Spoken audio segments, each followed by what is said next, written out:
영상 하단 더보기란 클릭하시면 간편하게 참여하실 수 있는 링크도 남겨놓을 거니까 이 링크 클릭하셔서 무료 정보방 입장하시기 바라겠습니다. 네, 안녕하세요. 주도현입니다. 오늘 4월 22일 월요일이고요. 오늘 온톨로지 가스 같이 한번 살펴보도록 하겠습니다. 자, 어제 상승력으로 인해서 확실하게 1000원 위로 올라간 모습을 우리가 확인할 수가 있죠. 최근 차트 흐름을 보시면 40%에 가까운 상승력을 보여주고 나서 이 지정학적 리스크로 인해서 이 부분을 전부 다 반납했습니다. 하지만 빠르게 이 부분을 다시 끌어올려주고 나서 조정받고 또 추가 상승력을 보여주고 있죠.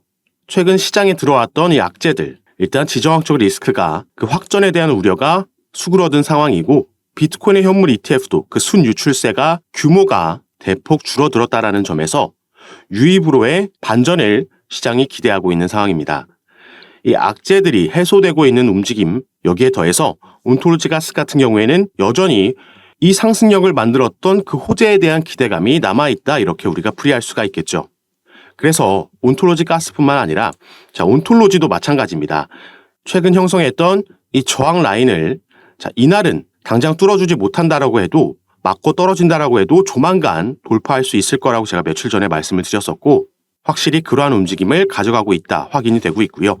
네오코인도 마찬가지로 최근 상승분을 어느 정도 반납하긴 했지만 이 중간에 지나가고 있던 초록색 단기 이평선 라인을 지켜주면서 타고 올라가고 있습니다.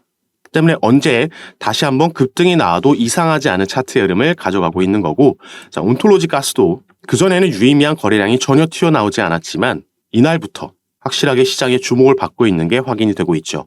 이 온톨로지 가스, 온톨로지, 네오까지 이 코인들이 최근 긍정적인 차트 흐름을 보여주고 있는 데에는 그 확실한 재료가 있기 때문에 지금부터 여기에 대해서 살펴보고 앞으로의 전망까지 말씀을 드리겠습니다.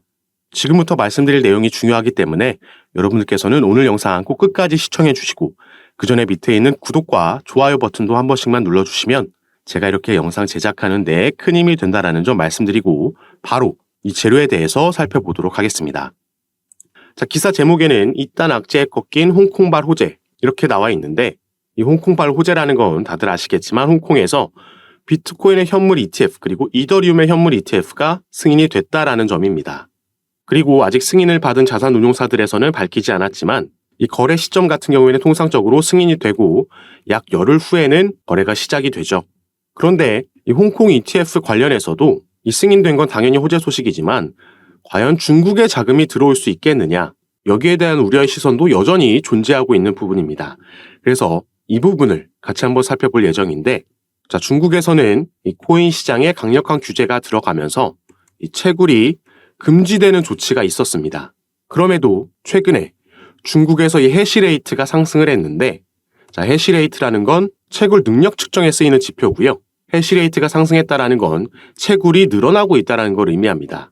그런데 중국에서는 채굴이 금지됐는데도 해시레이트가 상승하고 채굴이 늘어났다라는 건 이미 중국에서는 시장에 들어온 자본 통제를 우회하고 있다라는 걸 뜻하는 거죠. 그리고 이와 관련해서 블룸버그의 애널리스트 제이미 쿠츠라는 인물은 이 채굴은 잉여 에너지를 비트코인으로 전환한 뒤에 해외로 반출할 수 있는 완벽한 방법이다라고 얘기를 했습니다.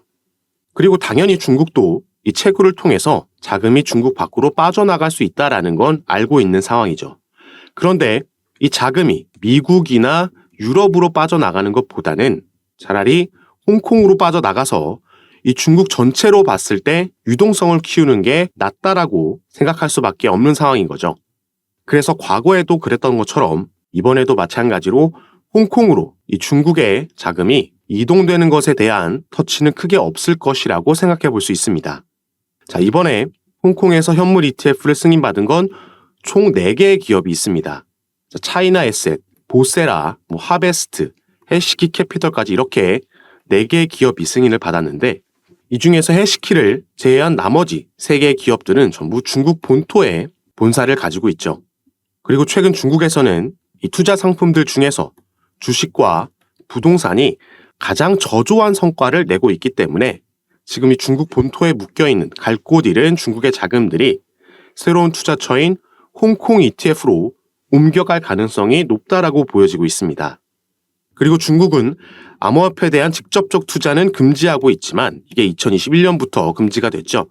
하지만 홍콩에 상장되어 있는 주식을 매수하는 방식으로 이 현물 ETF에 투자가 가능하고 이미 이런 방식으로 거래량이 연간 5,400억 달러가 발생을 하고 있습니다. 이 계산법을 적용했을 때 비트코인 ETF로 유입될 수 있는 추정 자금은 250억 달러 정도다 얘기가 나오고 있죠. 그리고 또 최근 중국에서는 이 금의 가격이 사상 최고치를 경신하면서 치솟았는데, 이것도 마찬가지로 아까 말씀드렸듯이 주식과 부동산이 성적이 저조하다 보니까 투자자들의 외면을 받았고, 그래서 이미 중국에서는 이 대체 투자처를 적극적으로 물색하고 있는 상황입니다. 이런 시기에 홍콩에서 현물 ETF가 승인이 된 거죠. 그래서 최근 네오와 온톨로지 가스가 상승하는 모습을 보여줬는데, 작년 말과 올해 초에도 이 중국계 코인들이 돌아가면서 한 번씩 상승력을 보여줬었습니다. 자, 네오에서 사용되는 코인이 가스코인이고, 네오의 창립자가 만든 또 다른 코인이 바로 온톨로지고요. 여기서 사용되는 게 온톨로지 가스입니다. 또 대표적으로 스팀과 스팀 달러도 중국계 코인으로 분류가 되고, 여기에 비체인, 비트코인 캐시도 우리가 이 이슈로 함께 주목해 봐야 되는 코인들이라고 보시면 되겠습니다. 그리고 아직까지 상승력을 보여주지 않은 코인도 이 중에 분명히 있기 때문에 세력들의 자금이 유입되는 게 확인되고 나면 우리가 이미 상승을 보여준 코인들보다 더 합리적인 낮은 단가에서 매수 진입이 가능하겠고, 이런 식으로 평균 단가를 관리하면서 추후 상승력이 나왔을 때 이 수익률을 극대화시킬 수 있겠다 보여지고 있습니다. 그래서 구체적인 종목과 타점, 비중 같은 경우에는 제가 카톡방에서 전부 공유해 드리면서 함께 매매를 진행하고 있으니까 여러분들께서도 이런 정보들 받아보시면서 투자 판단에 참고하시고 매매 진행하시면 더욱 좋을 것 같습니다. 그리고 당연히 카톡방은 전부 무료로 운영하면서 이런 부분, 정보들 공유해드리고 있는 거니까요. 이 부분 안심하시고 여러분들이 영상 밑에 더보기란 클릭하시면 제가 링크를 2가지 남겨놨습니다. 현재 여러분들께서 영상을 핸드폰으로 시청하고 계시다면 위에 있는 첫 번째 링크 클릭하시면 저에게 문자 보내실 수 있도록 화면이 자동 전환될 거고, 여러분들께서는 전송 버튼만 눌러주시면 제가 이 문자를 확인하는 대로 순차적으로 연락드려서 카톡방 초대를 도와드릴 거고요. 또 문자 전송이 힘드시거나 현재 영상을 컴퓨터로 시청하고 계시다면 이 밑에 있는 링크 통해서도 동일하게 참여가 가능하십니다. 여러분들께서 편하신 방식으로 연락 주셔서 제가 드리는 정보들 타점 받아보시면서 조금 더 안전하고 전략적으로 타점 잡고 진입하시고 매매 진행하셔서 올해 기대되고 있는 대세 상승장, 당장 이번 주로 예정되어 있는 비트코인의 밤감기 시즌에 꼭 큰 수익 얻어가실 수 있는 시간으로 함께 만드셨으면 좋겠습니다. 자, 그리고 오늘 영상도 끝까지 시청해 주셔서 너무 감사드리고, 영상이 도움이 되셨다면 밑에 있는 구독과 좋아요 버튼도 한 번씩만 눌러주시면 제가 이렇게 영상 제작하는 데 큰 힘이 된다는 점 말씀드리고 오늘 영상 마무리하도록 하겠습니다. 감사합니다.